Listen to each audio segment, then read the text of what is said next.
Hey, She Slayers, and welcome to another episode of She Slays the Day podcast. I am your host, Dr. Lauryn Brunslick, and today we are continuing what kind of turned into a weird October trend of having dentists on the podcast. Like the last part one and part two was with Kira Dent from Dental A Team talking about burnout in healthcare. We're going to continue. I could have saved it, but we're just going to call this a series now. This is like Lauryn and dentists save healthcare's money issues. We're retroactively going back and declaring that the theme of October. But as I'm saying it, I realize I don't have, there's more Sundays in October and I don't have any more dentists. So it was a short mini series on Lauryn and dentists save healthcare.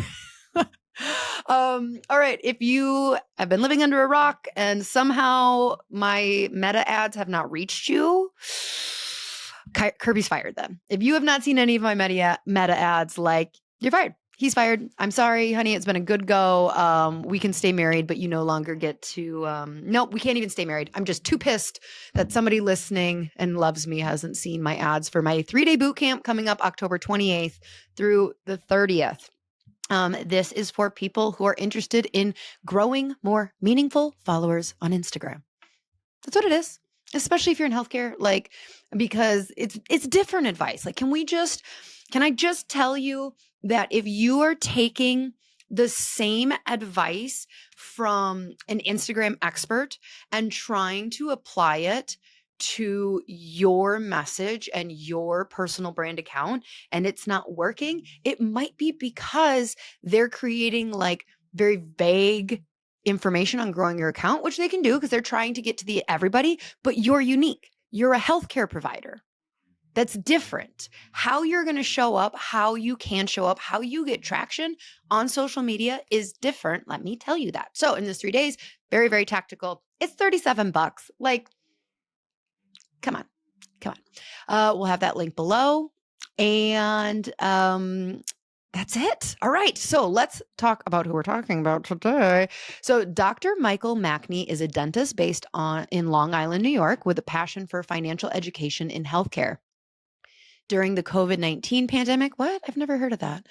He became fascinated with investing and began building wealth through real estate, the stock market, and options trading. He now owns and manages 4 rental properties, most purchased and renovated using other people's money. Not a Ponzi scam, I swear, he explains. Dr. Mackney's mission is to empower healthcare professionals to master the financial lessons they never learned in school. He believes no one should graduate with 6-figure debt. Ooh, and little understanding of how to build lasting financial freedom. For my pre-Chiro student thing, he's going to drop some advice on what to do in undergrad that I honestly think would have been a game changer and kind of just duh. It was a duh moment for me. So for those of you who are in practice and you have high school students coming to shadow you, please share the wealth of knowledge. And because I think Dr. Michael gives some great advice on which courses to take and which courses to not take while in undergrad. All right, let's pray. Dear God, I don't have something magical prepared to say to you. So we're all just going to take a breath. Everybody collectively listening, take a breath, relax your jaw. Feel where you are connected to this earth. Maybe you're running, maybe you're cleaning your house, maybe you're driving, and just take a minute to look at something in awe and just be in awe for just 5 seconds. Allow us just to reconnect with ourselves and being here on this spinning planet. In your name we pray. Amen. There was our 5 seconds for God. All right, without further ado, here is my conversation with dentists during our totally planned mini series of Lauryn interviewing dentists, Dr. Michael Mackney. Enjoy. Dr. Mike, dentist Dr. Mike, who I've become obsessed with your content on Instagram. Welcome to the podcast. Appreciate it. So I started following you. I don't know. When did I first slide into your DMs? Probably 3 or 4 months ago. So I probably started following you about 6 months ago. When did you start? Because I'm assuming, all right, how long have you been a dentist for? How long have you owned your clinic? Graduated in 2019 from University of Buffalo. Went to residency at Stony Brook, which is on Long Island, and then I decided to stay for a chief year then. And then right as I stayed for a chief year is when like COVID happened.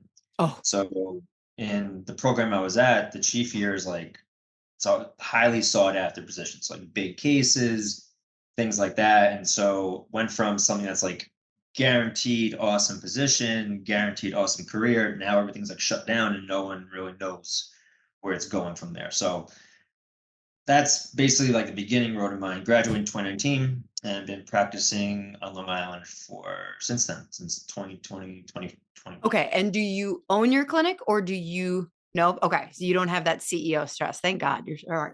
Nope, nope.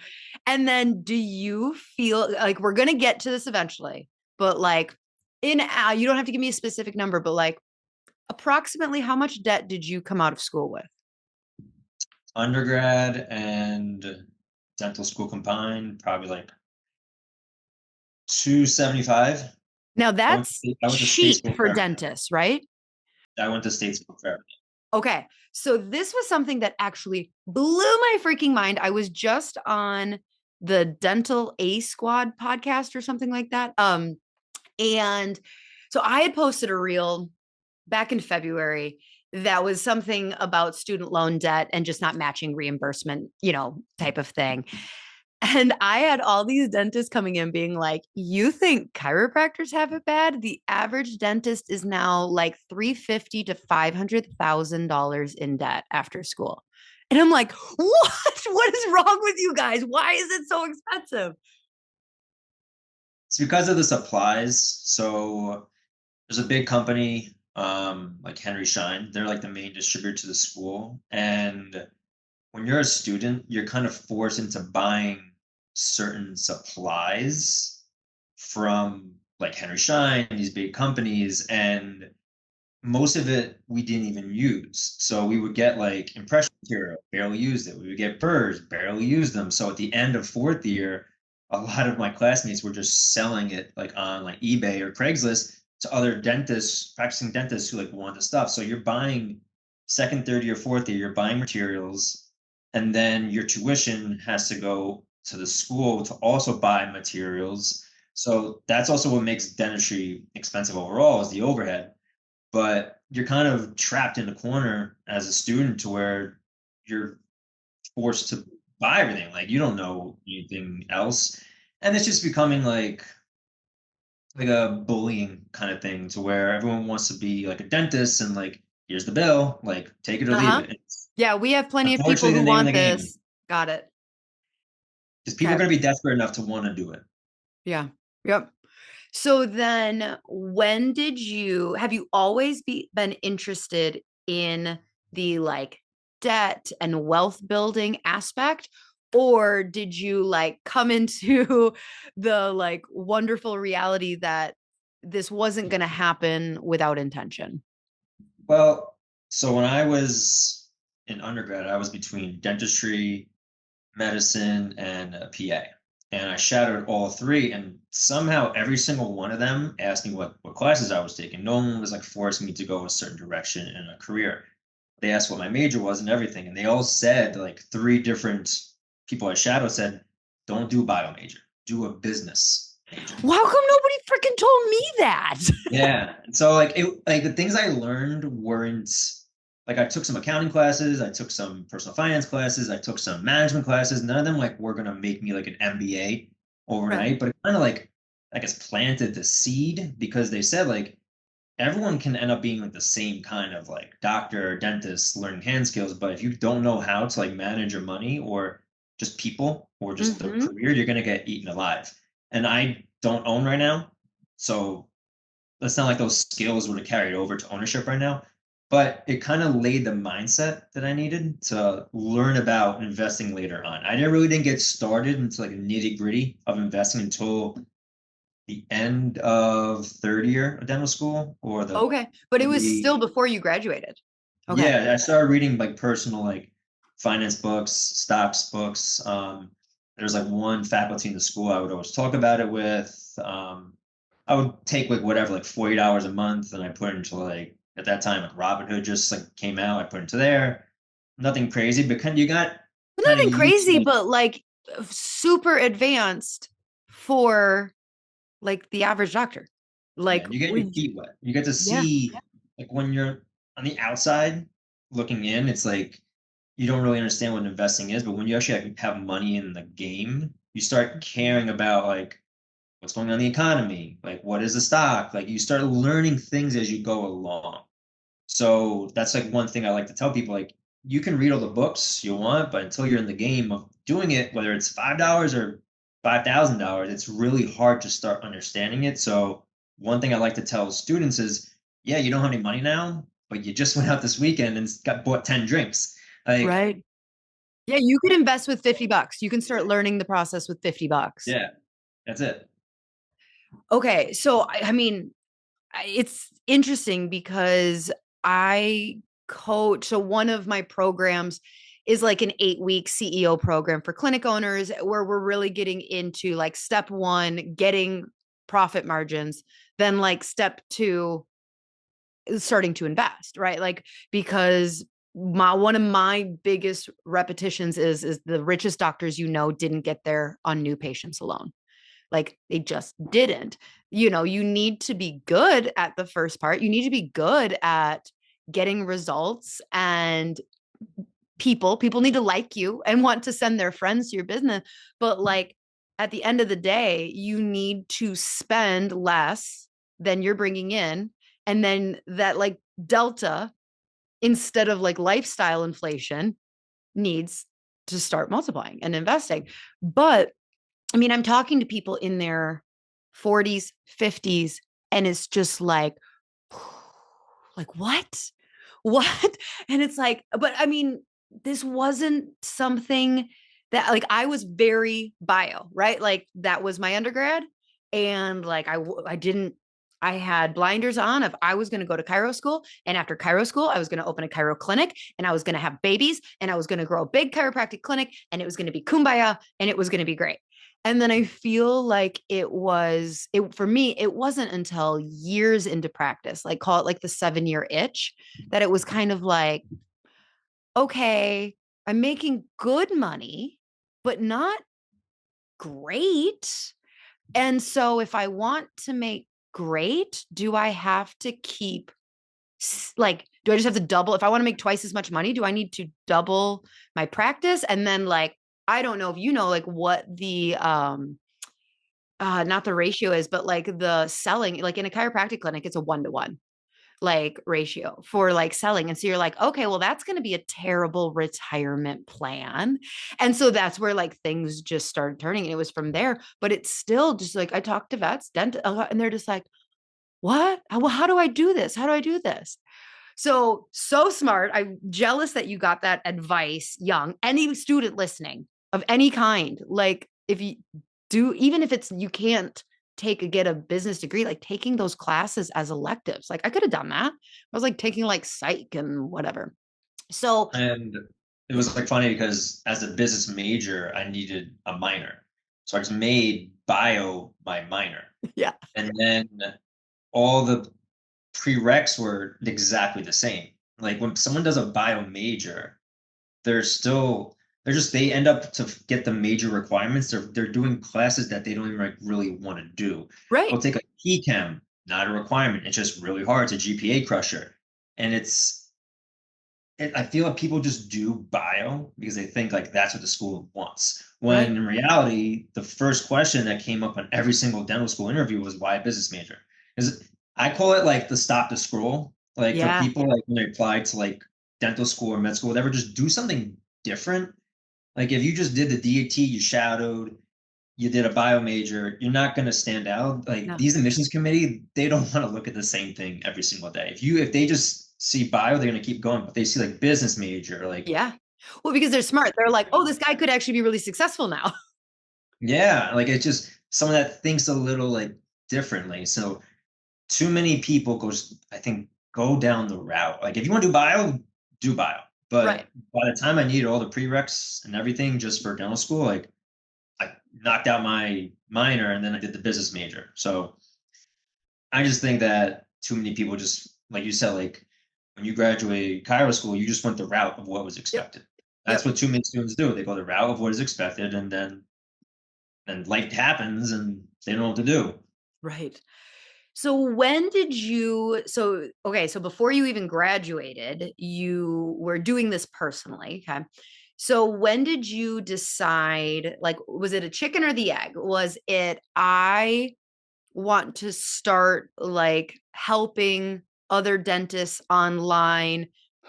What should I talk about? Oh, I could talk about investing. Or was it like, I really want to help dentists learn this. What's the best way to do this? Oh crap, I'm going to have to start posting on Instagram. The first things I really got into were stocks. Did my 403b when I was in residency, nothing really crazy there. But then during COVID, like I said, I was a chief at Stony Brook, and because it was linked to a hospital, we were the only level one trauma in Suffolk County on like Long Island, which was intense. So pretty much the entire clinic hospital became COVID. So basically, I did no dentistry as a chief, and I got frustrated. So I was like, who knows if dentistry is going to be a thing? Like 10 years from now, it could be completely changed. It could be obsolete. And so literally one day, I didn't have a patient. I just typed in like how to make money in investing, and real estate came up. And so I just like dove deep into real estate investing and like read everything I could, listened to podcasts on the way home, listened to everything, read everything, and then ended up getting my first deal. That was okay. Did the traditional route, 25% down, went into my next deal, did a hard money lender that Mhm. allowed me to not use my own money. So I didn't need to save up for 6 months. And I did it all long distance while still being a full-time dentist. And so many like of my classmates from dental school were asking me like how I did this.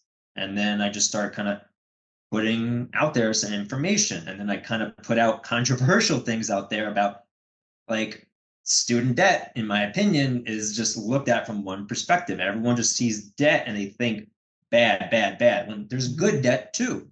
Like the wealthy people in the world got where they are because of debt. No one saved their way or just kept saving everything they had to eventually get where they are. Everything in the Mhm. world, wealth wise, is made through debt. A practice owner gets their practice through debt.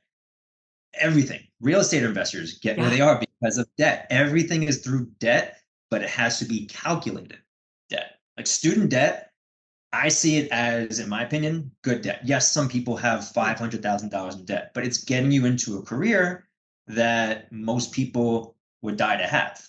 So Mhm. you have to look at it from a long-term perspective, in my opinion. And that's the mindset I'm trying to change. Like, yes, I don't want to be $275,000 in debt, but it got me a career that can put us in the top 10% of income in the country. Some people Mhm. are $200,000 in debt and they're not anywhere near six figures. So you Right. kind of have to balance it out. Right. So you said you started to talk on student loans. Was that on Instagram? Like, when did you start putting yourself out there on Instagram then? Um, Probably around this time last year. Only I a just year kind ago. of it was when I started taking like seriously around like Labor Day. Labor Day was Okay. when I got my Labor Day weekend was like I got my first like 1,000 followers or so, and then people Okay. just kept reaching out to me because I would just say things that like no one like really like talked about. I was like real with like the career had, like the burnout, the Mhm. the amount of money that we can make, what we can do with our money, what like we can like how not everyone needs to be a practice owner, that there's a like not many practice owners have the same time that associates have, but you can still build wealth as an associate with a high income. And Mhm. it's just things that I feel a lot of people just didn't have like someone else telling them was like available. Right. Because everyone just told the same thing from dental school. Like graduate, be an associate for a few years, become an owner, stay an owner, hire an And you'll be associate, happy. Just sell. don't question the process. Just don't question it and it'll work out. Yeah, it's just I don't know. I've liked the route that like I'm starting to go with it. Like I've lost money on investments. I've gotten frustrated along the way, like learning some things. I've made dumb mistakes, but so far so good. Do you ever feel worried about like, like, or like deal with imposter syndrome, like so many of the providers that I talked to. So one of the first things, like why I love what you did, is that you didn't just recirculate your, well, I mean, you did have those skills, but like so many providers are like, I'm a dentist, I guess I'll help other dentists become dentists, or I'll help dental students, or like I'll talk to the general public about flossing or gingivitis, Mhm. like, so being a dentist who started a personal brand, I guess it is specifically to dentists, but about investing. Like that's a really cool niche that is going to get traction a lot faster. And I love that you just kind of went into that instead. Did you do, but you're not a financial advisor, right? Like you have a business degree, but you don't have a MBA. Do you deal with any imposter syndrome ever of like, who am I to be talking about some of this stuff? I did at first, also from like a legal standpoint. I just like I need to. I talked to like a lawyer briefly, like Okay. how do I like word it. Um, I can never like give like an actual recommendation on something. It's more so like here's how I did it Yeah. kind of route. Because like I can't give like tax advice, legal advice. I can give advice what worked for me, or not advice, but like what does overall information have worked for me. But at first, like I felt like weird talking about it because I was like given the same talking about the same things as like CPAs will talk about, Mhm. personal finance people would talk about. But I think the traction that gained with it was until someone is in your shoes. So it's like an extreme example. But if someone is like a war veteran and they're told about like what to do when they get back home, they're given advice from like Mhm. a random person on the street. They're not going to take that advice as Or similar even a as someone who's been through licensed the therapist, or, like, yeah, yeah, but like as someone who's been hearing. like been through the trenches, someone Hmm. like ex addict is going to take advice more so from an ex addict. But someone who's in healthcare is going to listen to someone and take more advice on what to do with their money and how to build wealth from someone else who's also in healthcare because people like bond with others through trauma bonding. And Hmm. Yeah. I've been through hell and back with dental school, the career, the burnout, and I start to see what the light is at the end of the tunnel and a route to get there. And I think that's where I've like connected the most with people. I'm not just someone Mhm. random giving information online. I'm someone that's in their shoes currently. And I'm relatively young compared to like someone who's like 60 saying, oh, just do this when the reality was very different for them. Right. Yeah. Somebody can't be like, oh, well, one day when I'm older, I'll be able to afford it.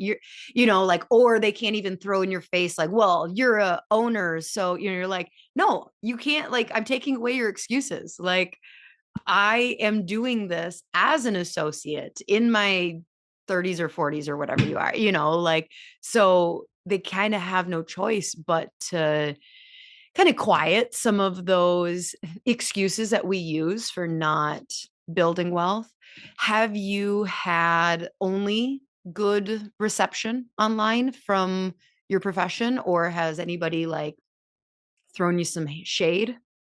There's always going to be like people like just throwing shade if you think about something differently. Like I Well, have, there's always going to be trolls, but like specifically like like real people in your profession that it kind of like oh yeah, stings a little bit. yeah, yeah. There's like I made one post the other day, like 5 classes I felt were the biggest waste of my time in dental school. And like some of them were, I think, a waste of my time. Like I didn't need to know Yeah. everything else going on in the body because I saw that to be post, by the way. sure, what's that? I said I saw that post, by the way. Yeah. Yeah. And then some people were like, no, I use this every day as like a OMFS who works in like an oncology clinic. I'm like, that's very specific. Like that is very specific. I'm talking about the average dentist who's doing fillings and crowns, not someone who went to specialty school. Like I'm Mhm. talking about the average dentist. It was a waste of our time. The average clinician that graduates dental school would do so much better if the moment they got in there, they were handed a handpiece. That's it. And Mhm. like that post did relatively well, but obviously some people like DM me like, no, this is ridiculous. Like, just whatever, man. Like, I don't know what to Have tell you. you gotten any like has your school I keep laughing and waiting for my school to send me like a cease and desist online because I say like I'll call them out of like where were the business classes? Like why didn't, why were we talking about some of this stupid stuff? Like you didn't prepare us, So I'm laughing and waiting for the cease and desist of like please stop saying you're from here. I think you're making us look bad. Nah, I haven't got anything yet. But I feel like the way that it's gonna go until it changes, if it's not on the boards, they're not gonna teach it. It's Correct. Correct. Yeah. everything that is on the boards because they don't care what happens after you graduate. They care like how you do as the test taker Yep, during because those. that's representative of their school of how many people, what percentage pass boards. Well, in dentistry, do you get continuing ed for business classes? I guess you can take, but they probably won't do it from like the perspective that like I think about it. Like they'll do how to like improve like your practice from a business standpoint, not how to Oh, invest in real but estate. they would still give you that. Oh, you mean like if I wanted to go out and take a CE class, Yes. you could probably go do it. Yeah. Oh, yeah. So in chiropractic, we can't. You can talk about technique. You can talk about art, or sorry, the philosophy of it, or you can talk about like science and research. And because I talk at conferences and they're like, okay, great. We just needed to be covered by CEs. I'm like, it's not going to be because I come and I talk about like burnout in our profession. I talk about business, like how to scale your practice, how to like create a practice that isn't required or like you're not needed there all the time. And I talk about like diversifying. So, and they're like, oh, yeah, that will not be covered as CEs. And I'm like, that's a problem. Like that's a big problem of like, you don't even after school, they're not open to it. So within social media, okay, are you enjoying it or is it stressing you out? I used to care more about like if you posted well. Mm, Um, but not as much anymore. Like I used to think like is like some posters do well when I don't expect them to, and then other ones I think are gonna kill it and they don't do yeah. as well. It's just it's Oh the God, name of yeah. the The game number because of they're just times you're like like, it's oh, this is going to be a good one, and you're yeah. like, what the heck? Guy used to be strict with the schedule of posting on my stories, and it's just the more I just try to force it to be my daily routine, the more I'm gonna hate it. Mm-hmm. I do it when I feel the moment is right. I'm not Yeah. trying to fall into like a strict daily like routine because I don't want it to be like another 9 to 5 kind of thing. Right. But you didn't go into this with the intention of, did you go in with the intention of monetizing, or was it the intention of going in as like a creative outlet slash like way to give back?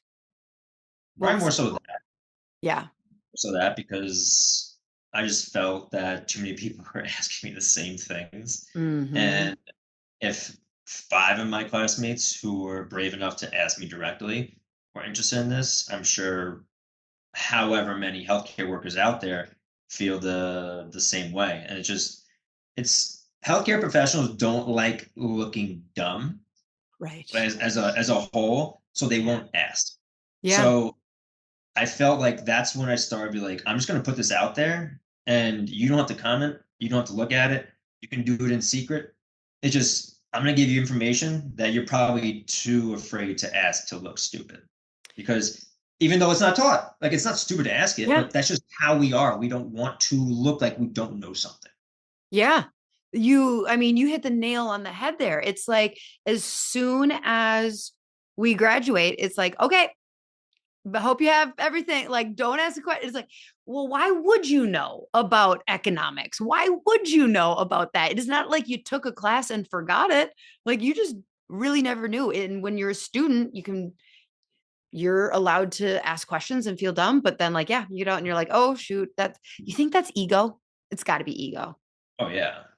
I mean, what else But would it be? healthcare has the biggest egos. Like we're like the amount of egos like in dentistry, medicine, it's we all have an ego to some extent because it's all about just like it's always I fall guilty to it all the time. It's a way of like just making sure that we belong, like that we like again, it's the imposter syndrome that probably never goes away. It's Mhm. and you feel like an imposter if you don't know something. Mhm. So I think that's why a lot of us like won't ask a question or like look like a mistake like happened. And one thing that people have fallen in love with on my stories is I like mention my annoying patients or my screw ups of the day because no one shows that. Everyone's like, here's my pretty veneers. Okay, but And aren't like you worried about your patients seeing it? I won't do things that like will say a patient's name or like Right. something that went traumatically wrong. Right. But I'll just mention it might not even be like that day. Right. Yep. That's a Um classical, but like, yep, today, but it wasn't. It was last week, or yeah. Yeah, because everyone likes to paint this pretty picture of like what their career is like, but people relate more into the things that they go through daily are just too like afraid to say the reality of. hmm Do have you had anybody non healthcare be very confused um in like, why are you talking about this? Like, I feel like there is this perception that you're a doctor, you're wealthy. Like, have you had people be confused by your account, non healthcare providers that are like, why are you talking about this? Like, I had somebody on a reel that I said, the richest doctors, didn't get there on new patients. And it was talking about, I think, like real estate or something like that. And some rando commented, like, did you just pretend you discovered investing? And I was like, no, Chad, I didn't pretend to discover investing, but like, they're just so confused of like, because we have to take it to this like, not kindergarten level, but we know our audience really. They're like, I actually don't know what a HELOC is. I don't know I don't know what these things are. And so then when you're a doctor coming across being like, did you know that real estate is actually really good for building your wealth? I feel like these other like bros and other people are like, that seems like really weird, like kindergarten advice. Have you had any of that experience at all? Not too much. I think that's one of the things I didn't what was like making me afraid to post at first was I was gonna get backlash like why is a dentist talking about like money and investing. Mm-hmm. But most of my followers, like it's just the way that the algorithm everything worked and just being people like in healthcare. Haven't gotten too many people, not that I know, like Yeah. it goes like spam or something, like Right. bashing on something. But I think because it is like just very niche and not overall, like I'll do it like for like healthcare workers, not just overall investing advice. Mm-hmm. I'll won't get too many people that aren't in that realm. Yeah. The algorithm is doing its job. The Yeah. Your keyword stuffing appropriately. Yeah. Okay, so have people started to reach out with kind of I feel like the next level of questioning is like, Mike, I am barely making it. How are you having money to invest? Like, are you starting to have any of those questions? Because I would imagine that's going to go hand in hand. That's definitely like a more common one because like we said Yeah. at the beginning, I'm at 275 probably total in student debt. Obviously, there's people who have a lot more. Um, but like I said at the beginning, like not the beginning, bit before that, even in dental school, $50 aside, I think that the one thing, the main things I tell them is you don't need to be like Warren Buffett overnight and Mm-hmm. like, make millions. You just kind of get into the habit of starting to see that there's two avenues when it comes to money management. There's defense, which is paying down like your loans and tackling debt, and then there's like the offense part because Mm-hmm. net worth has assets and liabilities. If you're just tackling your liabilities and not growing any assets, you're not going anywhere. So if you kind of get into the habit of constantly still going after the assets, even if it's little by little, because if someone is paying down their debt only for 15 years and they're in this debt mindset, debt's evil, and then Mm-hmm. finally all their debt's gone, they're still in that mindset of like Mm-hmm. too afraid to Yeah, so invest. that's a good point. They're not going to be like, you know what? Let's buy a $250,000 investment now. Yeah, Like, they're like, that's no, I just got debt free. they're That's afraid of, valid like, point. losing that money, like, again, they're finally got out of that hole. They're afraid of, like, start digging it again. Like, they're gonna become so, like, cash heavy that Mm, they're finally, like, just don't like, when the opportunity is there to start playing offense, they're gonna be skittish. So I think if you're constantly even a little bit, like, on offense, even if you wanna be aggressively tackling that debt, it's gonna help you because by the time that debt's gone, now you already have that investor mindset. You can yeah. tackle it even more. So I love the lane that you stick in. So like another thing, so like talking, bringing in ego to this is so many docs, as soon as they start like, oh my gosh, I'm making a little bit of money, I am out of survival mode, we'll start doing the lifestyle creep. Well, I shouldn't be driving this car. That a doctor would, this isn't a doctor car. Okay, well, we should own like a bigger home. Like this isn't a home that a doctor would own. And like they may not physically say those things, but like their brain is telling them like, okay, now you get to live the life, because like nobody in their right mind. I don't know. I guess that's not true. I'm sure there are many, many people who went through the torture with the intention of like, oh no, I'm gonna like go work in Africa and be, there, I'm sure plenty, but like I feel like in general, most of us that went through the pain and debt and like all of that, there was this idea that the profession was going to take care of us, right? Like if you took care of the patients, it was going to take care of you. And like maybe we didn't really go like, what does that mean as far as like a salary, or like what does that mean? But like there was probably a lot of subconscious things happening about like, one day when I'm finally successful, this is what my lifestyle is going to look like. So do you find yourself like, is that in your content at all about like avoiding lifestyle creep, or not necessarily? Because like that's the thing, is like I could see where people would want to pull you and like you start talking out, not outside of your niche, but like kind of in these Mhm. other rings.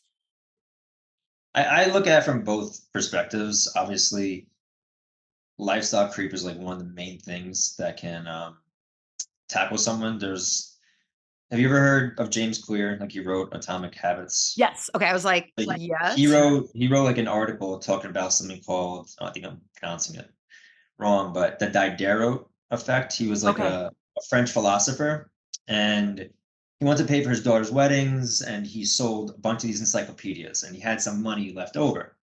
And with that money, he bought a silk robe. But then when he went home, he wore the silk robe in his like bedroom, and he didn't like how his furniture looked. It didn't match the robe. So he bought a new mirror, new dresser, and he didn't like how the mirror and the dresser looked with the rug. So he got changed the rug. And then he went outside his bedroom and he realized the living room wasn't nice. And he changed the entire living room. And then within a couple months, all the money was gone. That's the same thing with like what you were saying. Yes. Like it usually starts with a nice car because it's the easiest thing to get first, or nice clothes. You can't be in the nice car without the nice clothes. And you can't go to a regular restaurant, you got to go to a nice restaurant. And when you come home from the nice restaurant, you got to go to the nice neighborhood. And when you're in the nice neighborhood, the neighbors next door send all their kids to private school. And it's a trickle down, and it's just a Mhm. constant, And a now your constant private cycle. school friends, or your kids' friends, are wanting to go on spring break to Aruba. And so now you're going to Mhm. Aruba, and like, yeah. It Oh my just it starts with the one thing, but it's also, I look at it from the other perspective that there's so much delayed gratification fatigue that comes in like our career. We were told to study hard in high school to get into a nice college because of a better day. We study hard in college to get into a nice dental school or med school or whatever because it's going to help us get a nice career. And then we work our like ass off in dental school, med school, chiropractor school, nursing school to get into the best residency or post grad program. We do that. We get the nice job. We work hard at the nice job to become an owner, and we just keep pushing the goalpost further away when we can finally treat God. ourselves.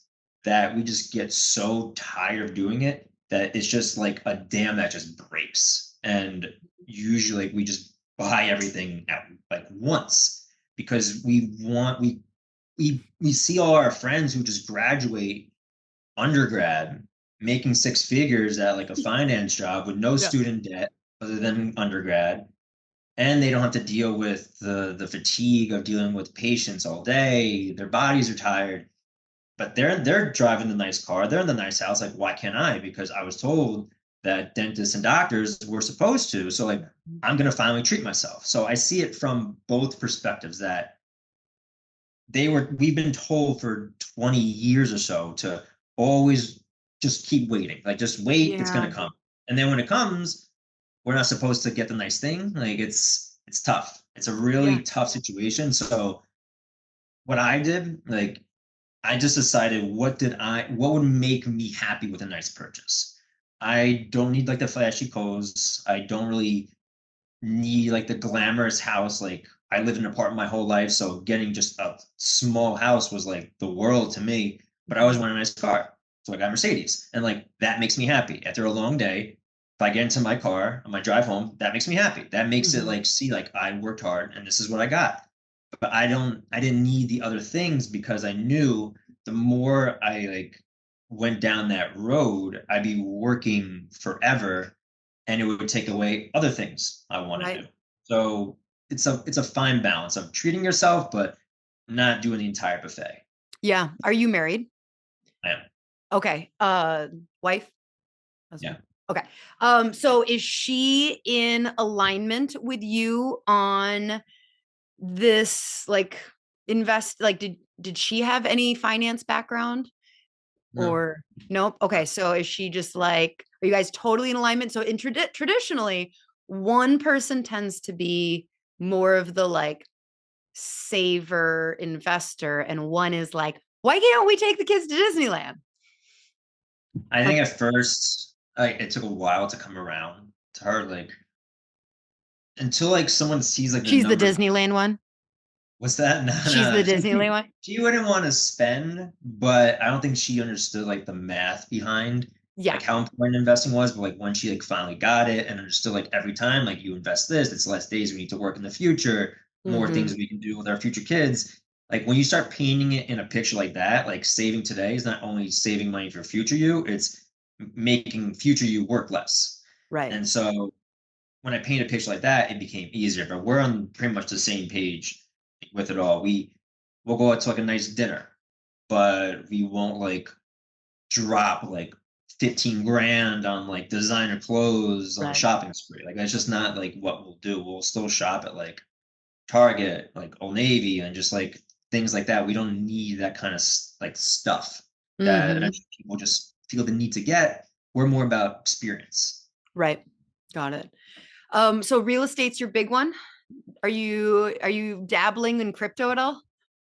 I really don't do too much crypto. I have like just like a little bit Bitcoin, but Okay. real estate is the one I probably have like just like the most equity in just because of Mm-hmm. like how it's done strategically. How Like are I was you able running your real estate portfolio? Because it's not passive. Like, so I invest in Columbus, but I live in New York. So I have a property manager there taking care of two long-term properties. and how'd you pick Columbus? I wanted the best way I thought about it was it's kind of like working on like a typodont, like a fake tooth before you go into the real patient. Okay, I If you was like, mess, I was like, if what word did you just say? like a fake like a plastic tooth, like Okay, if I mess up on a plastic tooth before I get to the real human, it's not the worst thing in the world. So right, I want to look for a city that if I messed up and it was cheap, it didn't break the bank for me. So got I it. didn't want to go and look at like Austin, Texas, or like San Diego, which are like two of the biggest in the country. But if I didn't know what I was doing and I messed up, that could financially like just ruin me. Right. So I wanted somewhere where I had a little like leeway in case things didn't go wrong. And it's a growing city. It's in the Midwest, so I'm not worried about like crazy storms, earthquakes. Um, it's near Ohio State campus, so I have a Airbnb that's out there that someone else runs for me. That's doing pretty well because it's big tailgating. Mhm. A lot of schools nearby, like like vet school, med school, dental school. So people like travel for graduations. And then me and my wife run an Airbnb in upstate New York. Okay. All right. So at least in Ohio, you're not like itching to go. Like that's a big thing that I'm like, all right, we'll get one in Florida. But then my husband's would be like, we're not gonna go, during like prime rental season. I'm like, well, that's no fun. And he's like, this is I've this never even been to Columbus. I've never never seen the city in person. got it. All right. So long term and Airbnbs.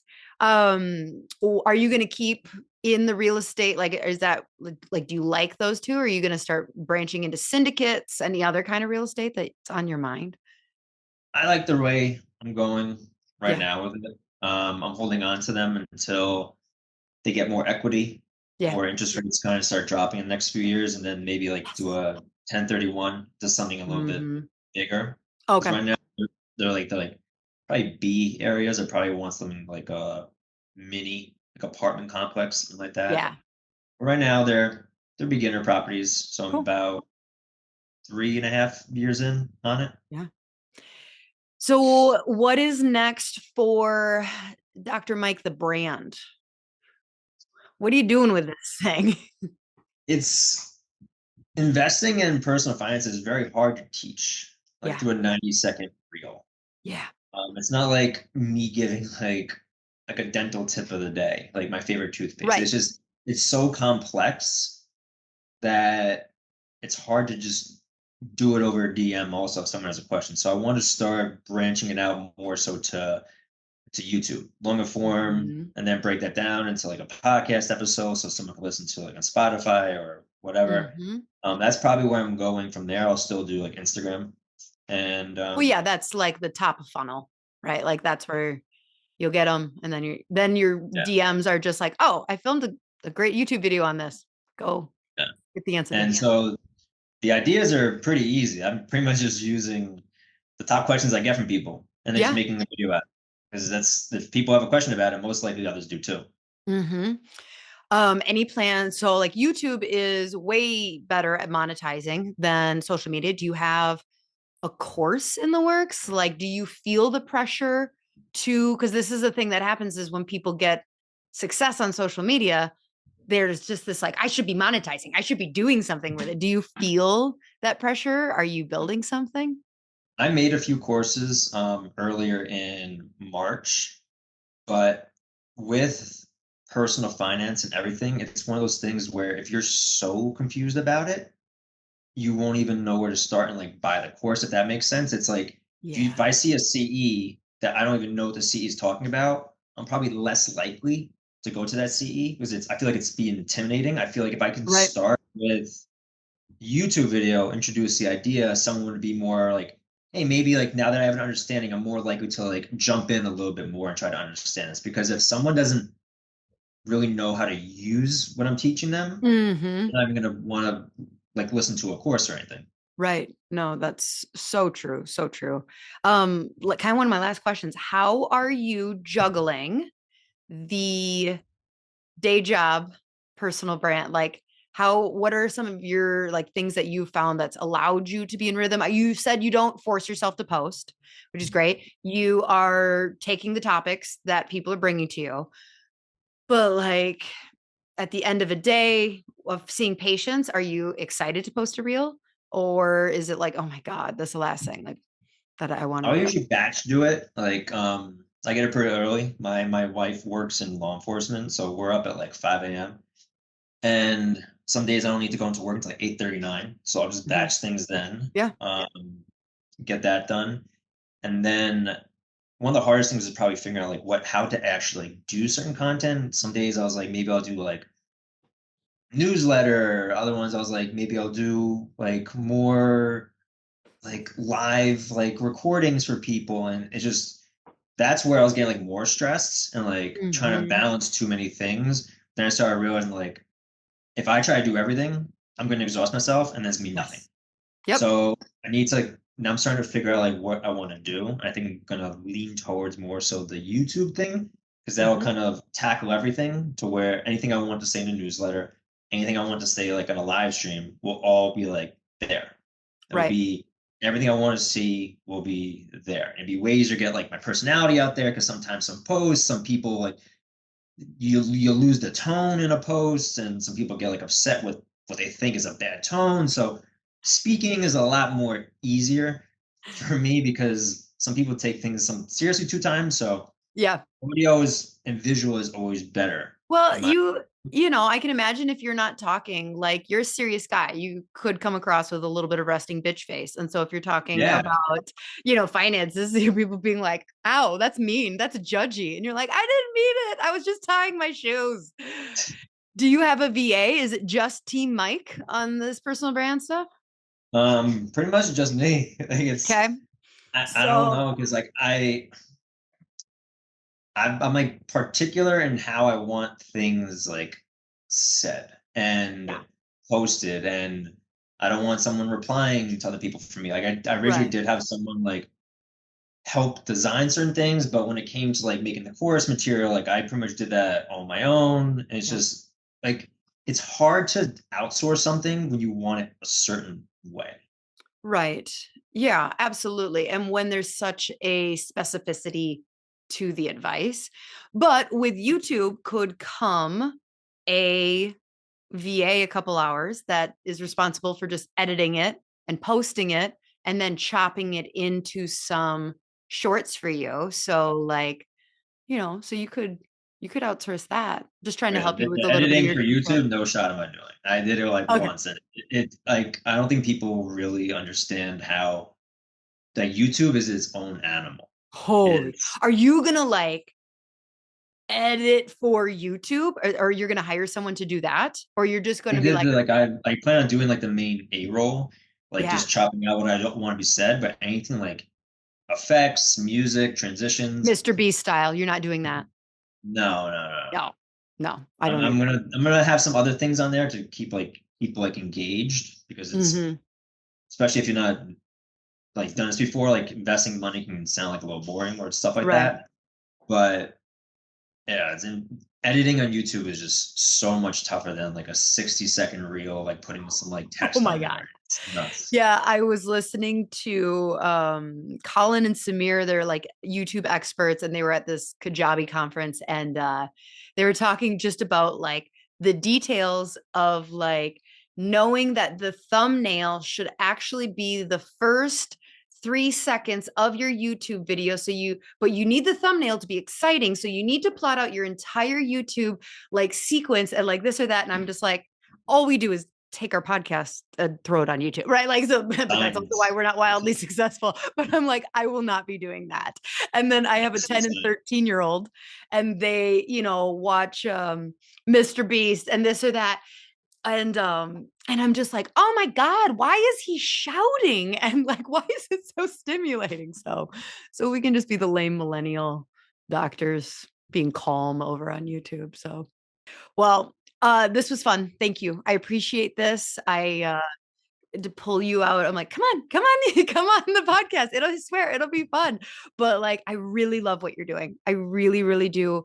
You are doing a great job of it. It shows in the results, like in the traction that you're getting in this giant world. Like people could try and just be like, oh, I'm a dentist who knows about real estate. I could just do what he does. And I think you and I both know they would realize really quickly that no, there is so much more to what you're doing than just having something good to say. You do also have something really good to say. So I appreciate you as a guest, and I really like following you. Where can people follow you, get more of your humor and your advice?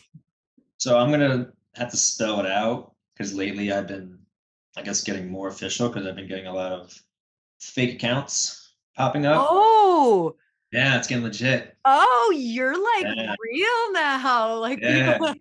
what a fun pain in Anytime the you ass to involve be. like money in your name, everyone's gonna be like yeah. It's there's been like five of them now. Oh, that's so annoying. Yeah, and like they're good. They'll put like the underscore like in like a different spot to make it look like a JIT. They're using my same picture, the same name. Same everything. They'll repurpose my post. I'm like, not bad. Not bad. But like, yeah, some people are like, this isn't you, right? I'm like, no, I wouldn't DM you to join a WhatsApp group. Like like they're Oh, like, yeah. So it's invest with that's all one underscore DDS. cool. Yeah, make sure you follow the right one and don't spam. Yeah. We'll have your official handle below as well. And then I'm assuming that's where you'll launch your once the YouTube channel is ready. And your Yeah. YouTube channel will probably be ready by the time that this is going to air. So like go check that out. And yeah. Mike, it was great talking with you. I really appreciated it. And this is good advice. Keep doing what you're doing. And students, oh my God, if you are pre-med, like take his advice, get a business degree and a bio under or minor. One of the best things that I've ever heard. Like that was great advice. So all right. Thanks, Mike. And until next week, She Slayers. Bye.